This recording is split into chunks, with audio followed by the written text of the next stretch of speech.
ನಮಸ್ಕಾರ ವೀಕ್ಷಕರೇ, ಇಬ್ಬನಿ ನ್ಯೂಸ್ಗೆ ಸ್ವಾಗತ. ವಿರುಪಾಪುರ ಮಳೆಗಾಗಿ ಗುಲ್ಕವ್ವ ಹೊತ್ತು ಆರಾಧನೆ. ವಿಜಯನಗರ ಜಿಲ್ಲೆ ಕೂಡ್ಲಿಗಿ ತಾಲೂಕಿನ ವಿರುಪಾಪುರ ಗ್ರಾಮದಲ್ಲಿ ವಿಶಿಷ್ಟ ದೇವತಾರಾಧನೆ ಜರುಗಿತು. ಗುಲ್ಕವ್ವ ಎಂಬ ಹೆಸರಿನ ಜಾನಪದೀಯ ದೇವರನ್ನು ಹೊತ್ತು ಆರಾಧಿಸಲಾಯಿತು. ಗುಲ್ಕವ್ವಳನ್ನು ಹೊತ್ತ ಕೋರಿ ಹುಡುಗನಿಗೆ ನೀರೆರೆಯುವ ಮೂಲಕ ಗಂಗೆ ಪೂಜೆ ನೆರವೇರಿಸಲಾಗುತ್ತದೆ.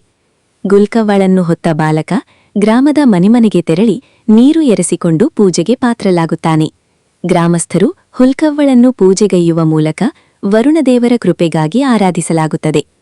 ಇದು ಜಾನಪದೀಯ ಗ್ರಾಮೀಣ ಆವರಣೆಯಾಗಿದ್ದು, ಆರಾಧನೆಗೆ ಸಂಬಂಧಿಸಿದಂತೆ ಯಾವುದೇ ಲಿಖಿತ ಉಲ್ಲೇಖಗಳಿಲ್ಲ.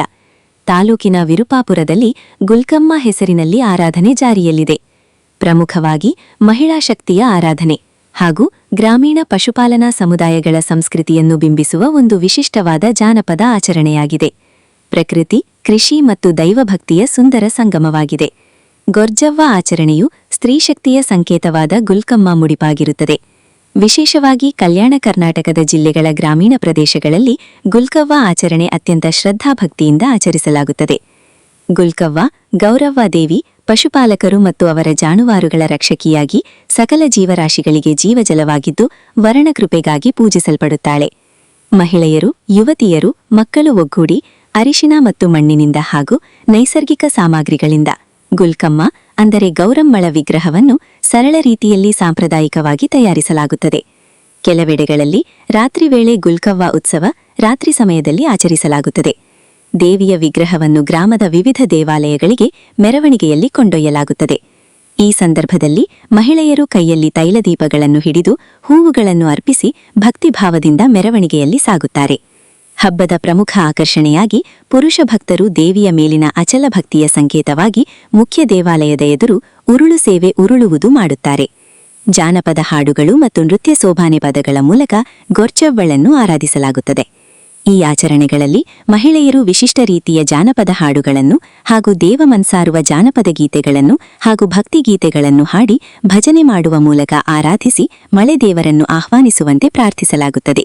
ಬಹುತೇಕ ಗ್ರಾಮೀಣ ಭಾಗಗಳಲ್ಲಿ ಮಕ್ಕಳು ಅರೆಬೆತ್ತಲಾಗಿ ಮಣ್ಣಿನ ಗೊರ್ಜವ್ವಳನ್ನು ಕಟ್ಟಿಗೆಯ ಹಲಗೆಯ ಮೇಲೆ ಪ್ರತಿಷ್ಠಿಸಿಕೊಂಡು ವಿಶೇಷವಾಗಿ ಪೂಜಿಸಿ ಆರಾಧಿಸಲಾಗುತ್ತದೆ. ಅದನ್ನು ಓರ್ವ ಅರೆಬೆತ್ತಲೆಯ ಬಾಲಕ ತನ್ನ ತಲೆಯ ಮೇಲೆ ಹೊತ್ತು ಗ್ರಾಮದ ಮನೆಮನೆಗೆ ತೆರಳಿ ಗುಲ್ಕಮ್ಮಳನ್ನು ಆರಾಧಿಸಲಾಗುತ್ತದೆ. ಮನೆಮನೆಗಳ ಬಾಗಿಲಿಗೆ ತೆರಳಿ ಗುಲ್ಕಮ್ಮಳಿಗೆ ಪೂಜಿಸುವಂತೆ ಕೋರಲಾಗುತ್ತದೆ.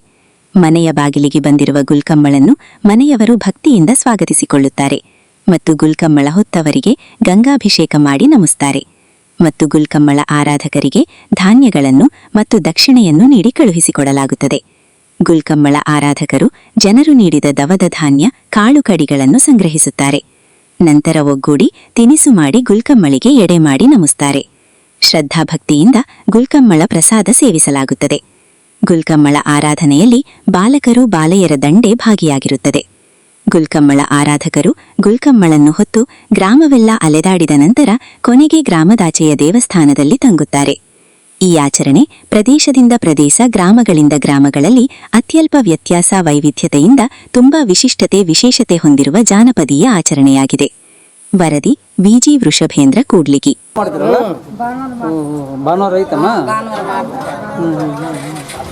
ಇದನ್ನ ಎಷ್ಟು ದಿನ ಮಾಡ್ತೀರಮ್ಮ? ಇದೇ ಥರ 3 ದಿನ ನೀವು ಗ್ರಾಮದಲ್ಲೆಲ್ಲ ಅಡ್ಡಾಡಿ ಈ ಥರ ಇದು ಕಲೆಕ್ಟ್ ಮಾಡ್ಕೊಂಡು ನೀವು ಹೋಗಿ ಕಡುಗಳು ಮಾಡ್ಕೊಂಡು ಎಡೆ ಹಿಡಿದು ಊಟ ಮಾಡಿ ಇದು ಮಾಡ್ತೀವಿ.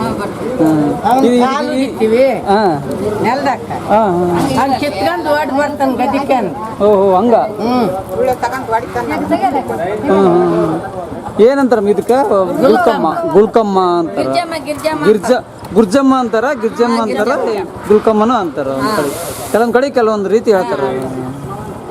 3 ದಿನ ನಮ್ಮ ಮಾಡೋದು. ಹೆಸರು ಏನೇ ನಮ್ಮ ಅವ್ರದೆಲ್ಲ ಹೆಸರು ಹೇಳಮ್ಮ ಎಲ್ಲರದ್ದು ಒಂದು ಸರಿ.